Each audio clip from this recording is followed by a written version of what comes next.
Matten de Moes moest gauw even naar de winkel om baltjes te heljen voor in de sop van Imke de Eekhoorn. Maar hij is zo hastig dat er net eens verneemt dat hij maar zijn poortje in een hoenenstront stapt. Hier ben ik alweer, Imke. Nou had dat niet gedaan.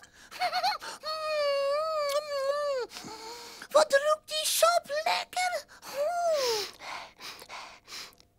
Ik rook echt wat hoors, Matten. Het stonkt.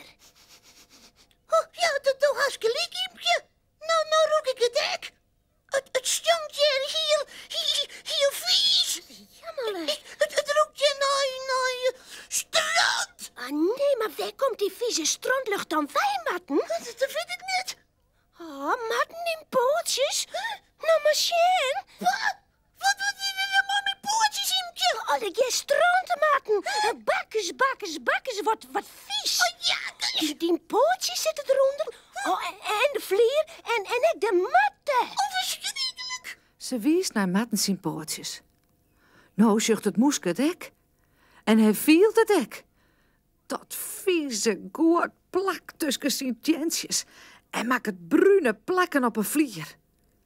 Maar dat is het slimste net. Het stonkt zo bot dat Imke en Matten net eens meer het sap roeken kunnen. Imke knipt de noos dicht en zaait. Doe maar die wasje, Bart. En we de koude vlier en de botten, maar we skiermeidje. Het wordt oorschok één keer sopje, hè? Nou, ik ben lelijk, Imke. Hartstikke lelijk. Hoe kom ik nou aan die stront op mijn pootjes? Dat zou ik wel graag eens weten willen. Ik is de strontspoor wel volgen, maar zie maar. Matten knipt de noos ek dicht. Oh, ja. Hij rent naar de deur, het tegelpaadje del. En op het tegels staan bruine printen van Matten zijn pootjes. Midden op het paad hoorden de sporen op bij een bruin bultje. Hier ga ik in trappen, Imke. Ik zag het al, Matten. Dat is een hoenenhoopje.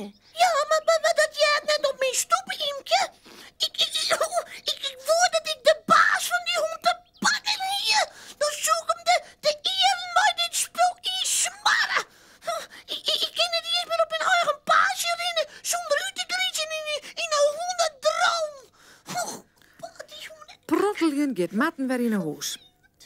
Imke die zet het sap uit. Ze had eerst wel wat oors te dwaan. Ze krijgen amers mooi wetter en groene schippen en een grutte binder. Eerst maakt het Matten de pootjes kin.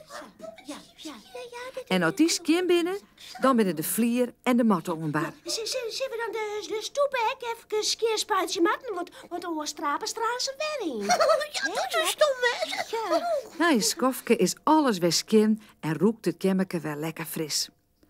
Lokkig roekt het sap aardig beter als die skrekte pootjes van Matten. Het smaakt maar best, maar al die lekkere baltjes.